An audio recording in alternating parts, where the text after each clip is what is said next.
오늘 우리에게 주시는 하나님의 말씀은 구약성경 신명기 24장 22절입니다. 너는 애굽 땅에서 종되었던 것을 기억하라. 이러므로 내가 내게 이 일을 행하라 명령하노라. 아멘. 2016년 마음과 삶 유럽 지부는 이 힘과 보살핌을 주제로 대규모 컨퍼런스를 열었습니다. 이 단체는 그동안 힘의 논리에 밀려서 이 보살핌의 가치가 제대로 평가받지 못하고 있다고 주장합니다. 그 결과 전쟁이 일어나고 또 종교 갈등이 일어나며 난민 사태와 인종차별과 또 경제적 불평등과 기후변화와 생태 파괴 등의 많은 문제가 초래되었다고 주장합니다. 그래서 이 컨퍼런스의 목적은 이 지구상의 이러한 문제를 보살핌으로 극복해 보자는 것이었습니다. 뇌과학자, 심리학자, 또 생태학자, 인류학자, 경제학자 등 각 분야의 지성인들 19명이 모여서 힘과 보살핌에 대해서 대화를 나누게 됩니다. 이 대화의 주제는 다채로웠는데 그중 한 사례를 소개하면 다음과 같습니다. 이 동물 행동학자인 프란스 드발 박사가 다음과 같은 질문을 던집니다. 공감과 위로 능력이 탁월한 침팬지가 어떻게 우두머리가 되는가라는 질문입니다. 이것에 대해서 다음과 같이 답변합니다. 인간이든 침팬지든 우두머리에는 두 종류가 있는데 바로 독재자와 좋은 지도자입니다. 좋은 지도자는 약자를 보호하고 위로를 잘합니다. 제 연구에서 그 사례는 무수히 많습니다. 우두머리는 암수를 통틀어 위로를 가장 많이 합니다. 라고 주장합니다. 우리가 생각할 때에 동물의 세계는 가장 힘이 센 객체가 우두머리가 된다고 봅니다. 힘이 있는 객체가 우두머리가 되어서 무리를 지키고 무리를 이끌어 간다고 생각합니다. 무엇보다도 힘이 이 서열화의 기준이 되며 또 우두머리의 상징적 조건이라고 봅니다. 또한 동물의 세계에 있어서의 지배 구조의 근거가 되는 것은 힘이라고 봅니다. 그런데 이 프란스 드발 박사의 주장을 보면 우두머리의 조건은 힘만이 아니라는 것입니다. 무리를 잘 보살필 줄 알고 또 무리 안에 싸움이 일어나면 중재할 줄도 알며 또 고통받는 동료를 위로할 줄 아는 침팬지가 오히려 우두머리가 된다는 것입니다. 즉 보살핌의 능력을 갖추고 있는 개체가 우두머리가 되는 것을 이야기하면서 이 보살핌이 얼마나 중요한지를 강조하고 있습니다. 이 사람이 살아가는 공동체도 마찬가지입니다. 힘의 논리만으로 이 공동체를 다스릴 수 없다는 것입니다. 힘의 논리만으로 리더십에는 한계가 있음을 알 수 있습니다. 또한 힘 대 힘이 부딪히는 곳에는 항상 갈등이 남게 마련입니다. 힘과 힘이 부딪히는 곳에는 씻을 수 없는 아픔과 상처가 남습니다. 그리고 돌이킬 수 없는 후회만 반복되는 경우가 많이 있습니다. 한번 가족 공동체를 예를 들어서 설명을 드리겠습니다. 가족 공동체에 힘이 있는 가부장적 권위를 갖고 있는 사람이 있을지라도 그것이 영원하지가 않습니다. 그리고 그 리더십으로는 갈등과 상처가 남지 화평이 계속될 수는 없는 것입니다. 한 30여 년 정도 되었는데 이 사랑이 뭐길래 라는 제목의 드라마가 있었습니다. 이 평균 시청률이 59.6%여서 지금도 깨어지지 않는 국민 드라마였습니다. 여기에 이 가부장적 권위를 지닌 대발이 아버지가 나옵니다. 이순재 씨가 이 역할을 감당했었습니다. 그는 엄격한 아버지의 모습을 갖고 있습니다. 모진 성격에 아주 극한을 보여줍니다. 이러한 아버지의 모습을 갖고 있는 이 대발이 아버지가 이 딸 성실이가 바지를 입었던 날 난리가 납니다. 엄청나게 크게 꾸짖습니다. 또한 이 딸이 자신의 꿈이 모델이 되는 거라고 선포하자 더 크게 화를 내며 크게 반대합니다. 힘으로 딸의 꿈을 막으려고 합니다. 심지어 딸의 머리카락을 자르려고 하는 장면도 나옵니다.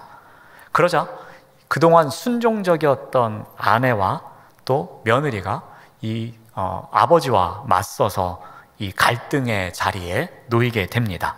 상처가 남게 됩니다. 갈등의 골이 점점 더 깊어집니다.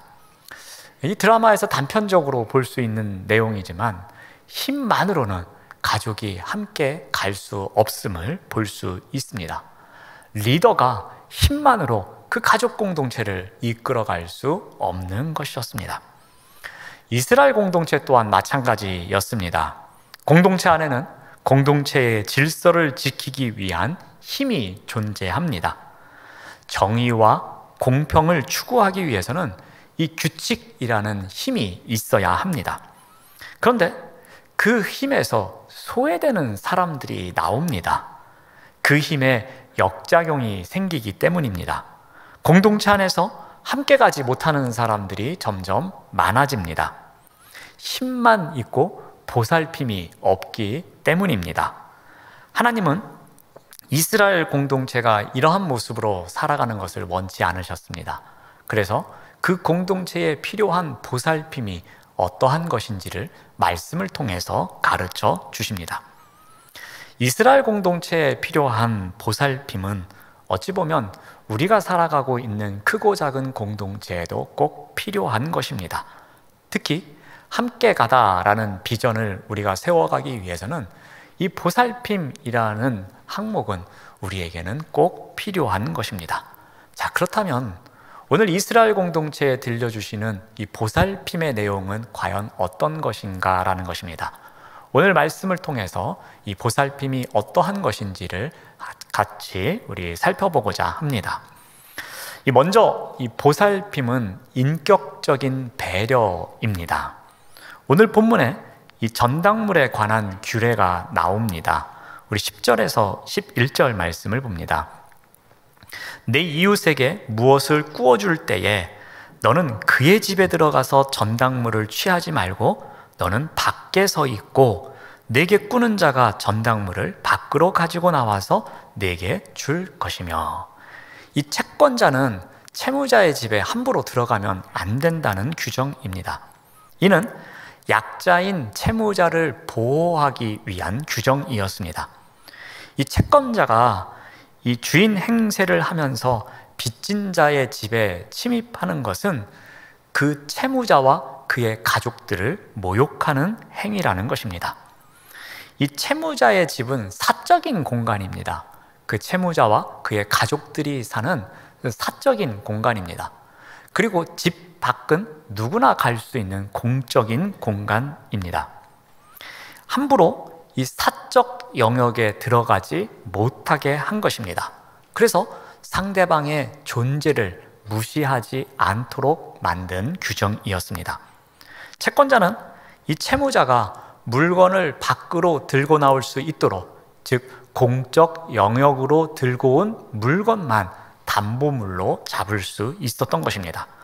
이는 채무자의 인간 존엄성과 사생활을 지켜주는 최소한의 인격적인 배려였던 것입니다.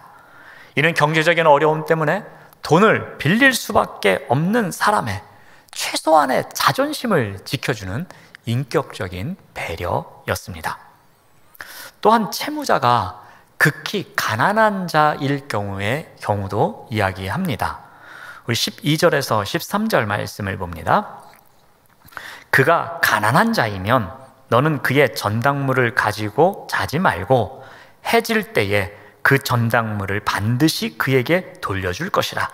그리하면 그가 그 옷을 입고 자며 너를 위하여 축복할 것이다 라고 이야기를 합니다. 채권자는 이 채무자에게 담보물을 취했다가 해가 지면 돌려줘야 한다고 합니다. 그 사람이 가난할 경우에입니다. 이 담보물은 가지고 갈 수 있는 물건이었기에 겉옷을 이야기하는 것 같습니다. 이 겉옷은 잠잘 때에 매우 중요한 물건이었습니다. 그 옷은 가난한 사람에게는 유일하게 덮고 잘 수 있는 옷이었습니다.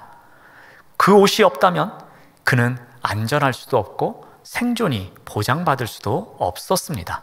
그래서 그 담보물은 그가 차가운 밤중에 휴식을 취할 수 있는 공간이며 수면을 취함으로써 다음날 다시 노동을 할 수 있는, 또는 빚을 갚기 위해서 일을 할 수 있는 기회를 제공하는 도구이기도 했습니다. 그러므로 어둡기 전에, 추위가 찾아오기 전에, 밤이 되기 전에 그 가난한 자에게는 겉옷을 돌려줘야 한다고 규정하고 있습니다. 이 또한 경제적인 힘의 논리에 의해서 약자가 되고 있는 사람들에게 베푸는 최소한의 인격적인 배려였습니다. 또 하나의 경우가 있습니다. 과부에 대한 이야기입니다. 당시의 과부는 경제적으로 매우 불안정한 사회 계층에 소속되어 있었습니다. 그러한 자들이 억울한 일을 당하지 않도록 규정하고 있습니다. 우리 17절 말씀을 봅니다. 과부의 옷은 아예 전당 잡지도 말라는 것입니다. 이 경제를 뒷바라지해 줄 남편이나 아들이 없는 이 과부는 의지할 곳이 없는 사람입니다. 그런데 이 과부의 겉옷을 빼앗아 온다면, 그것을 전당물로 잡는다면 이 과부가 어떻게 살아가겠느냐는 것입니다. 조금 전에 말씀드렸던 가난한 자는 전당물을 겉옷으로 가져왔다가 어두워지면 그 전당물을 되돌려주라고 했습니다.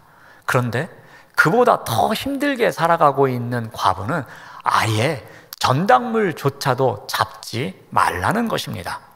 이 또한 최소한의 품위와 또 위신을 지킬 수 있도록 베풀어주는 인격적인 배려였습니다. 여러분, 보살핌은 인격적인 배려에서부터 시작됩니다. 채권자로서 분명히 권한이 있습니다. 나의 돈을 되돌려 받고자 하는 권리도 분명히 있습니다. 부채 취심을 위해서 상대방의 인격을 짓밟을 수도 있는 것이었습니다. 내 돈을 갚지 않으면 나의 노예로 삼을 수 있는 때였습니다. 그러나 그들은 어떻게 살았습니까? 상대방의 인격을 최대한 존중해 줍니다. 사적인 영역인 그 채무자의 집안에는 함부로 들어가지를 않았던 것입니다.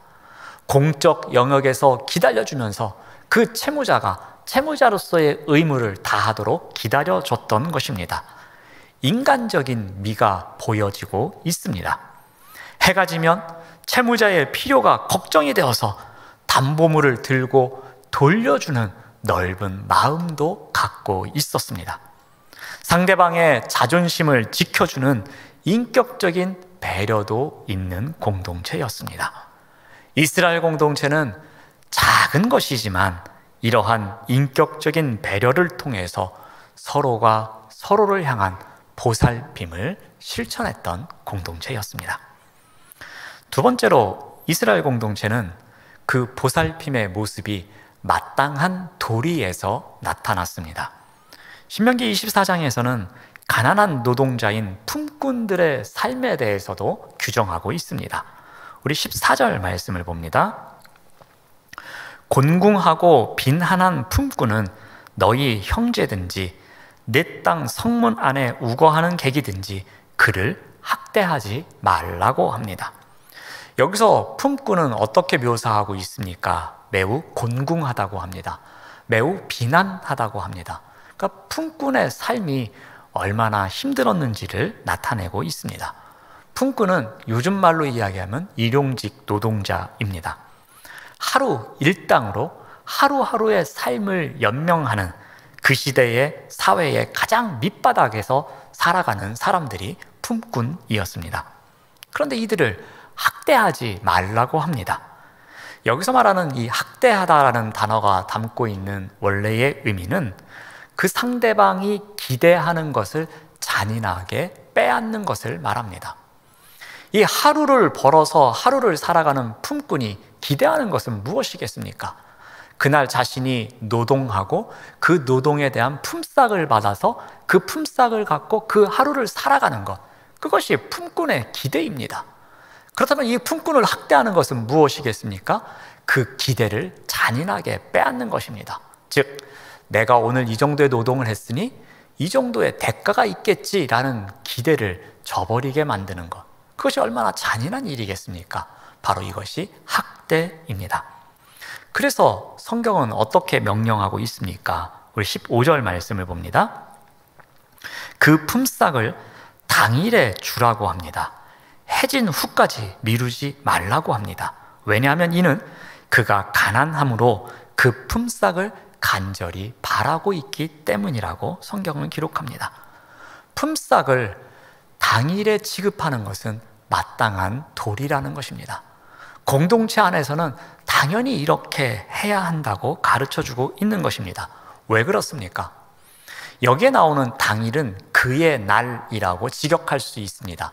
그의 날은 무엇을 의미합니까? 품꾼이 노동하고 있는 바로 그 날입니다.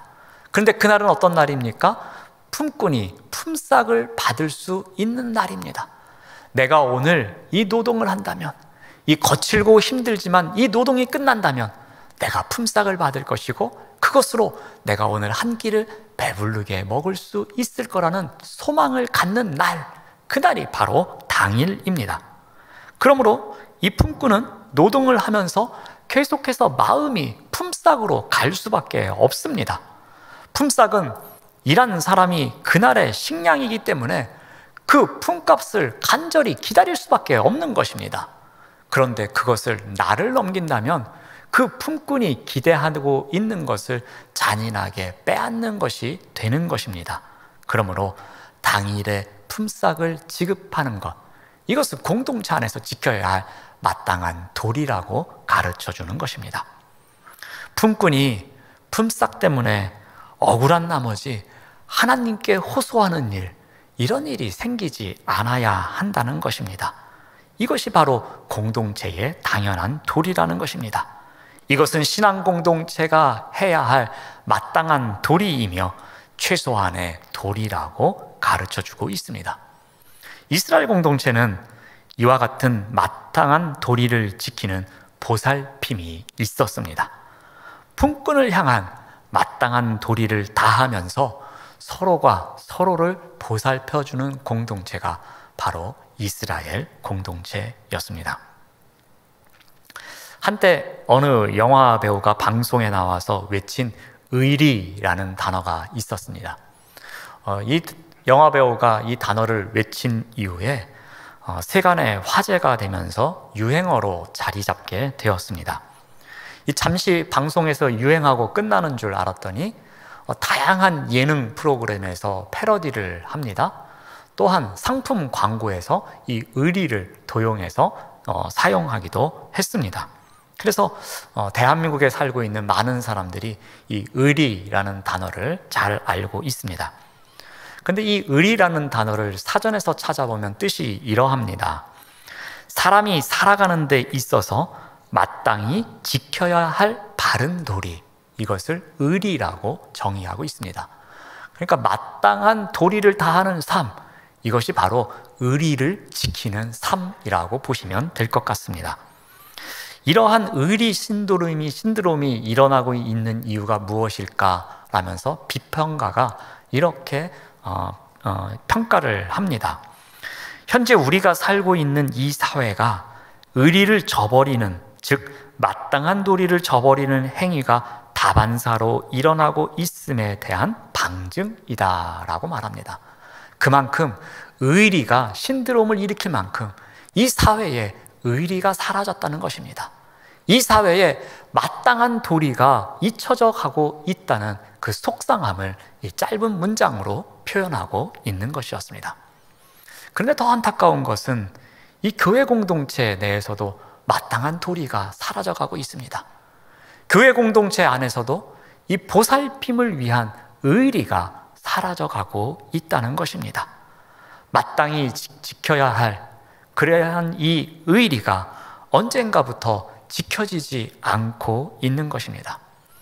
아무리 교회가 세상의 변화에 따라간다고 하더라도 그 안에는 바뀌지 않아야 하는 것이 있습니다. 그 중에 하나가 바로 이 그리스도인들이 지켜야 할 마땅한 도리, 즉 의리인 것 같습니다. 그런데 그러한 모습이 조금씩 조금씩 사라지고 있어서 안타까울 때가 얼마나 많은지 모릅니다. 부모와 자식 간에도 의리가 있어야 합니다. 형제 지간에도 의리가 있어야 합니다. 친구 사이에도 의리가 있어야 합니다. 크고 작은 공동체 안에 살아가는 공동체 멤버들끼리에도 지켜야 할 마땅한 도리, 즉 의리가 있어야 합니다. 교회 공동체 안에서도 의리가 있어야 합니다. 하나님 앞에서 지키고자 하는 신앙의 의리가 있어야 합니다. 하나님과 나와의 관계에 있어서의 신앙의 의리, 그리고 성도와 성도 사이에 지켜야 할 신앙의 의리가 있어야 합니다. 그리고 공동체 안에서 그 질서를 지키기 위해서 마땅히 해야 할 도리인 의리도 있는 법입니다.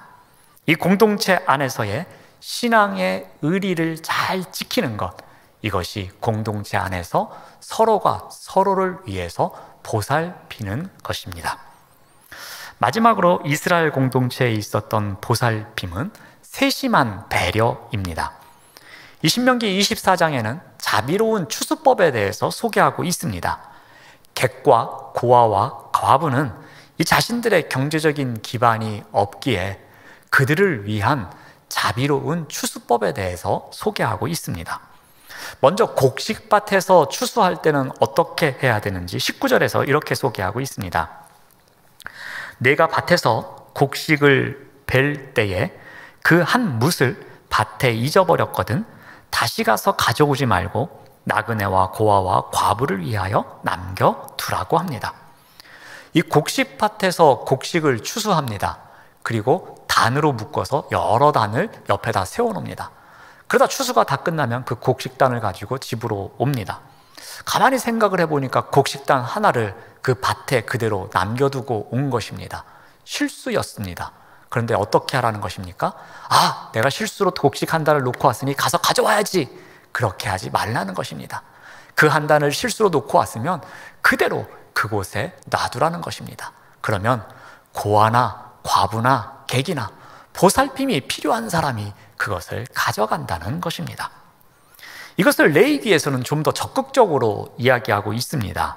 우리 레위기 19장 9절 말씀을 참고로 봅니다. 너희가 너희의 땅에서 곡식을 거둘 때에 너는 밭 모퉁이까지 다 거두지 말고 내 떨어진 이삭도 줍지 말라고 명령합니다. 아예 추수할 때부터 이 보살핌을 위해서 밭 모퉁이에 있는 곡식은 거두어들이지 말라는 것입니다. 혹 거두어들이다가 떨어뜨린 이삭이 있으면 그 이삭도 아예 줍지 말라는 것입니다. 고의적으로 누군가를 배려하라는 것입니다. 세심하게 고아와 객과 과부를 위해서 밭 모퉁이에 이만큼은 내가 추수하지 않겠다고 결단하라는 것입니다. 이 신명기의 말씀과 레위기의 말씀을 종합해보면 실수로 곡식단을 놓고 왔더라도 되돌아가서 가져오지 말 것이며 심지어 고의적으로 의도적으로 이 밭의 일부분을 남겨두고 그 곡식을 누군가에게 주는 보살핌의 삶을 살아가라는 것입니다. 또한 감람나무 밭에서는 어떻게 추수를 하라고 합니까? 20절 말씀을 봅니다. 내가 내 감람나무를 떤 후에 그 가지를 다시 살피지 말라는 것입니다. 그 남은 것은 객과 고아와 과부를 위하여 남겨두라고 명령합니다. 예전에 우리나라에도 까치밥이라는 것이 있었습니다. 까치밥이 무엇입니까? 그것은 이 늦가을에 과일을 추수할 때에 이 적당한 분을 남겨놓는 것입니다. 그래서 이 까치나 이 겨울 철새가 와서 그 과일을 먹을 수 있도록 보살펴주는 행위가 바로 까치밥이었습니다. 이 감람나무 열매를 딸 때에도 이와 같은 원리가 적용된 것입니다. 수확 후에 남은 것은 되돌아보지 말라는 것입니다. 한번 수확을 했으면 그 나무에 아무리 많은 열매가 맺혀 있더라도 그 열매를 바라보면서 저게 내 것인데 그런 마음을 갖지 말라는 것입니다. 남은 것을 남겨두라고 합니다. 근데 이 표현을 직역해보면 남은 것은 그의 소유이다라는 뜻입니다. 이미 이 남은 것은 하나님께서 남의 것으로 정해주신 분깃이라는 것입니다. 그러므로 그것을 인정하는 것이 보살핌에서 필요하다는 것입니다. 이러한 분깃을 인정하고 감람나무 열매를 남겨두며 누군가를 위해서 세심하게 배려하는 삶을 살아가라는 것입니다. 이것이 바로 보살핌이라고 가르쳐 줍니다. 또한 포도원에서는 어떻게 추수해야 한다고 가르쳐 줍니까? 우리 21절 말씀을 봅니다. 내가 내 포도원에 포도를 딴 후에 그 남은 것을 다시 따지 말고 객과 고아와 과부를 위하여 남겨두라고 합니다. 이거는 곡식밭이나 감람원에서 추수하는 것과 똑같은 원리를 갖고 있습니다. 포도 수확 후에 남은 것, 이만큼 많이 남았는데 그런 미련을 갖지 말라는 것입니다. 남은 것을 다시 따지 말라고 합니다. 즉, 내가 한번 지나가면서 추수했으면 너의 뒤에 남은 것은 너의 것이 아니라는 것입니다. 그것은 누군가의 보살핌을 위해서 필요한 것이니 그 분깃은 내가 포기하라는 명령이기도 합니다. 이스라엘 공동체에 명령한 이 추수법을 보면은 하나님은 너희들이 가난한 사람들을 도와줘라 라는 이렇게 추상적인 명령으로 남지 않습니다. 하나님은 구체적으로 명령하십니다. 어떤 밭에서는 어떻게 해야 되며, 감람원에서는 어떻게 해야 되며, 포도원에서는 어떻게 해야 되는지 세심하게 배려의 말씀을 해주십니다.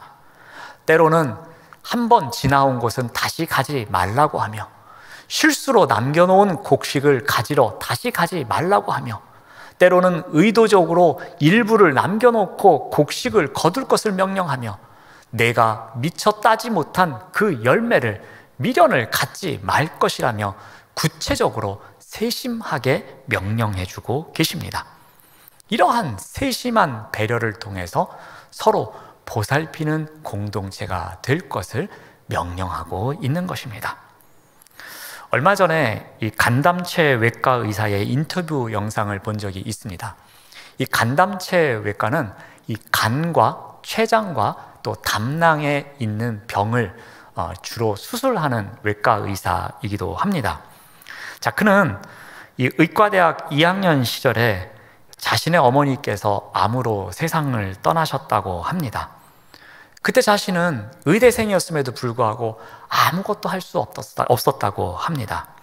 자신의 나약함과 무력감 때문에 평생을 후회하면서 살았다고 합니다.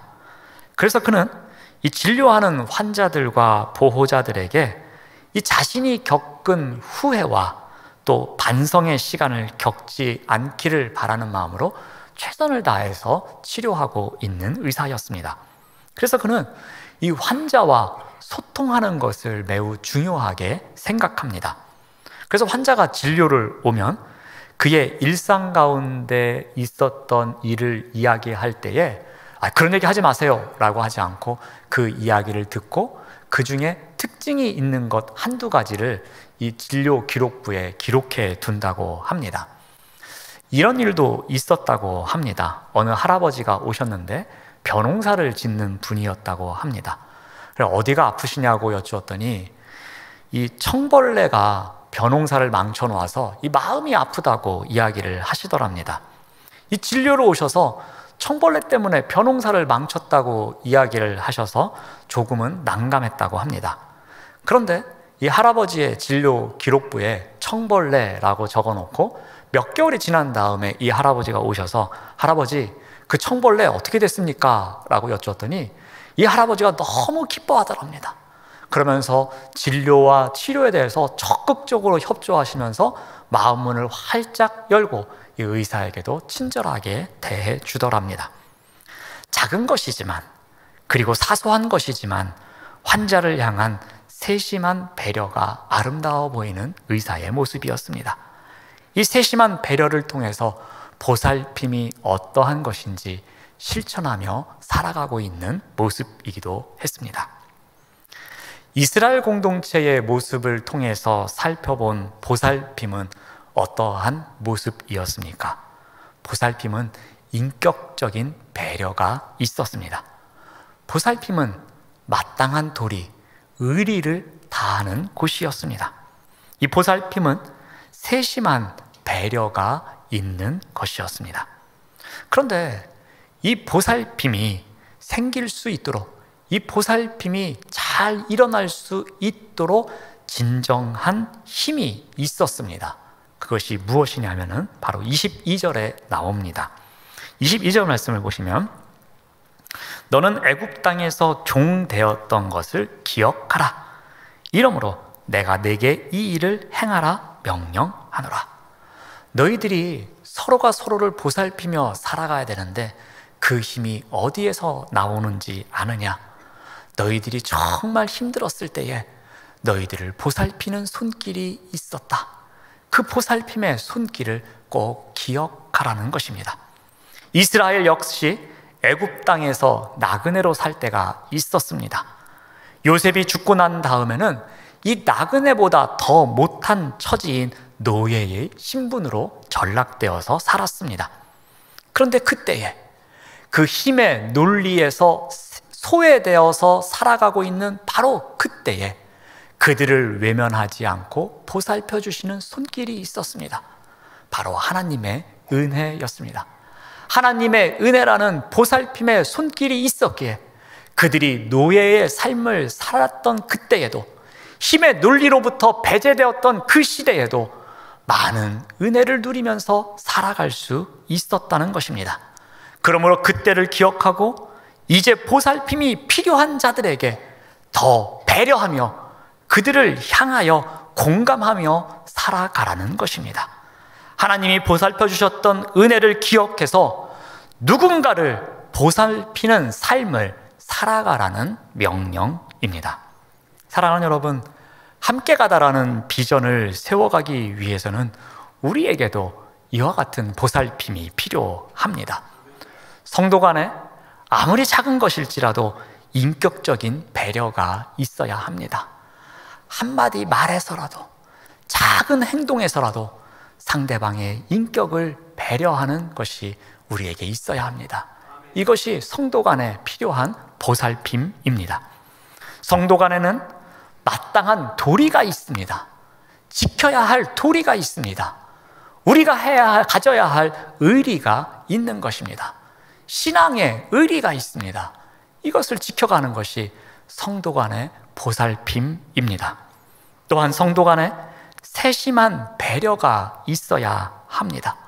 이러한 세심한 배려를 통해서 작은 감동을 선물해 주는 삶이 바로 보살핌입니다. 내가 이러한 보살핌이 필요하듯이 누군가에게도 이러한 보살핌이 필요한 법입니다.